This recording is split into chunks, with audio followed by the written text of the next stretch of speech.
If you've been wondering if you should buy a car while you're in the military, stick around because we're about to get right into it. So first, if you're living on base, a car isn't even necessary. You can carpool if you're close enough to work. If you're just working around your barracks, you can walk to work. And then if you're trying to get off base, you can just use Uber, Lyft, or a taxi. But if you're living on base, if you're living in the barracks or base housing, you really don't need a car. Like I said, honestly, you can just call up your buddies and just be like, hey, can you take me to this place or this place? Now, sure, it might be annoying at times if you're just asking to go somewhere 24/7. But if you're literally just, going to work and maybe to a couple places on and off base, then you really don't need a car. The second thing when it comes down to deciding if you need a car or not in the military is how far away are you from home? Meaning, do you live like 30 minutes, an hour, 2 hours, 3 hours away from base where your family or friends can come pick you up? Or do you live like 5, 6, 7, 8, 9, 10 hours, 13 hours away where it's just not even a reasonable drive and you're probably just gonna be flying back and forth between base and to your hometown?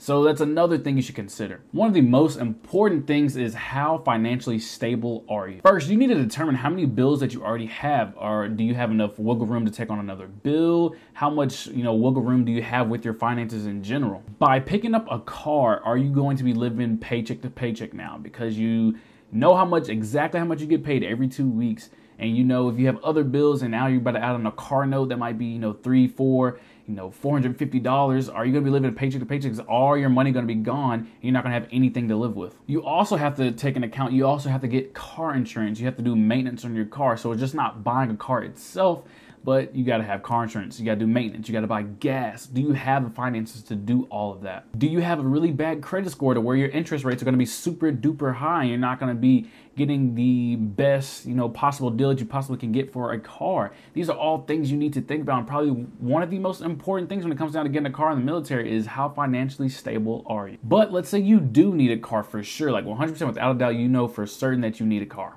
First, don't go get the newest car out there. Don't get like a freaking 2022 Camaro or Mustang, something like that. Just get something that's literally going to get you from point A to point B that is, reliable. Also, don't buy a car just right off base because they are going to jack up the interest rates because they know for sure you get paid every 1st and 15th. So they know they're going to get their money out of you. So don't go buy the cars off base. I promise you there's going to be like, oh, this is the best deal of your life. It's really not. I promise you they're jacking up something. So just don't buy a car in your base. Go, like an hour, 2 hours, 3 hours away, or even go back home and buy a car and just drive it back to base. Also, if this is your first time buying a car, you need to talk to someone. Talk to a leader, talk to a friend that's been through it.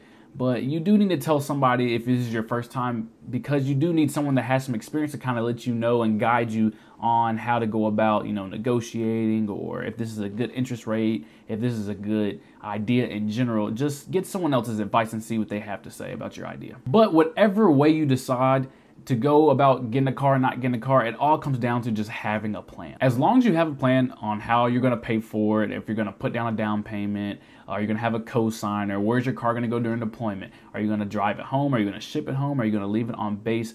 As long as you have a plan on just the idea of owning a car and everything like that, whichever way you decide whether to own a car or not to own a car during your time in the military, you'll be fine. But hopefully this video opened your eyes onto the idea of a car in the military, having a car in the military. Guys, if you like the video, please give it a like. Also, comment down below, what do you want to see next out of me, Trell the Great? If you have not yet subscribed, please subscribe. Also, hit the notification bell so you do not miss anything from me. And as always, guys, thanks for watching.